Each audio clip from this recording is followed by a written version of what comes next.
All right, Panther Lair, I have one more video breakdown here for you guys with a voice overlay. This from Pitt's win over NC A&T on Monday night in their season opener. Now, if you've been reading my content for a while, first, thank you. I really appreciate your support.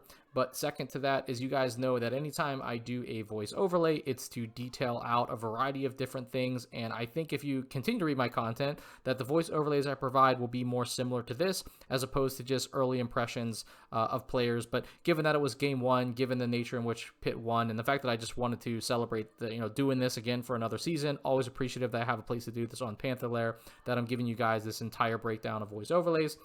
This one, though, again, going to be more similar to ones that I provide in the future, and it's going to detail out the importance of the attentiveness on defense and the shots that teams are able to generate based on that attentiveness. So we're going to look at 5 different possessions, but it's going to be grouped in 2 and then 3. It's going to be the same set that NC A&T runs and how Pitt defends it. So let's talk about it.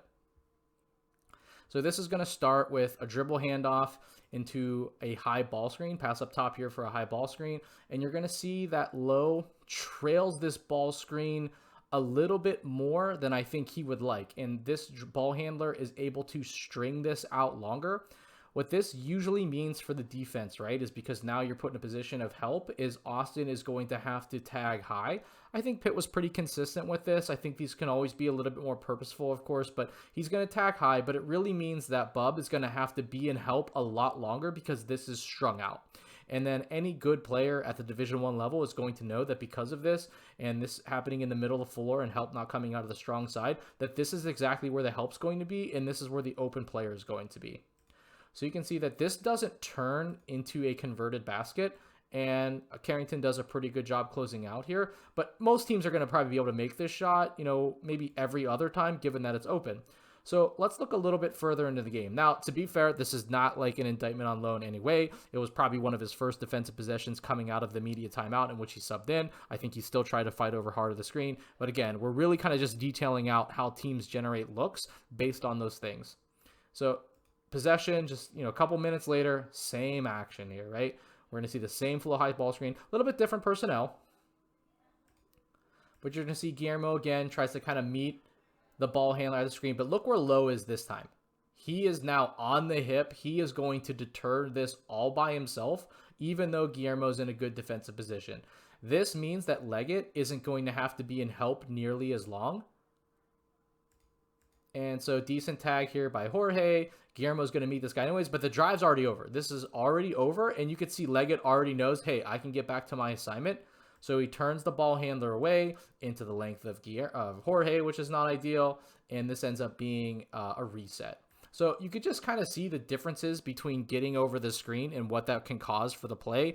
Basically, if you're able to turn the ball handler away and his drive is curtailed, he's not able to string it out. It doesn't put your guys that are in help defense in that position as long, and so you're able to make more productive defensive possessions. Again, not an indictment on Lowe. I think obviously he did a really good job. 3.5 minutes later, he was fine. Okay, so this is an action that NC A&T ran quite a bit throughout the game, and this is kind of their chin set that involves kind of a V cut here, you'll see ultimately, to spring this player open in the slot.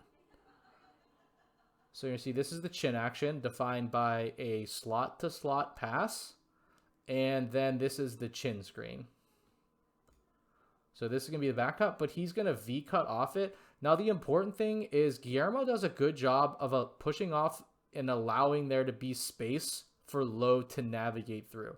If Guillermo is too tied to his man, then there's not going to be the space to navigate here. So just really important subtle detail there. So Lowe navigates through, stays really low, good screen nav here, gets skinny when he needs to right there, and then contests this shot. So again, Lowe, really good job here. I thought this was probably the best defensive stand in it, certainly the best of this series of 3. And then you see Jorge flashing his ability to crash the boards, rebound outside his area. So good stuff. You're going to see, again, the same setup. It's going to involve Leggett, though, this time. So here we go, slot-to-slot pass. Here comes the chin screen. Everyone should be recognizing that. Hinson, I mean, this screener doesn't really kind of try to drag in Low anyway. Hinson, good job allowing Leggett to work through. I'm not going to do anything on Hinson defensively for this particular series, but man, was he much better than he was last year. Much more attentive. much more in the details. So you can see Leggett does a good job of navigating and he fights through, but just the timing of this, his closeout is really, really hard. And then this this ball handler immediately attacks it. This is what I mean. So now this is up to Austin. Like, honestly, middle penetration, you're the weak side slot defender. I mean, Austin should stunt really hard here. He doesn't quite do that. I think he's concerned about getting back his own assignment. And then Hinson, I mean, he probably picks up the foul, I think, at this point. But the fact that he also turns around here and kind of keeps his hand up, I mean, the timing of the whistle, I'm not 100% sure because I'm watching this without the audio, but it's going to be a clear foul. So again, you can kind of see the importance and detail here. That hard closeout allowed for that middle penetration. And then again, it's up to Austin to kind of curtail that help at the nail. Same set of, again, this is going to involve Leggett.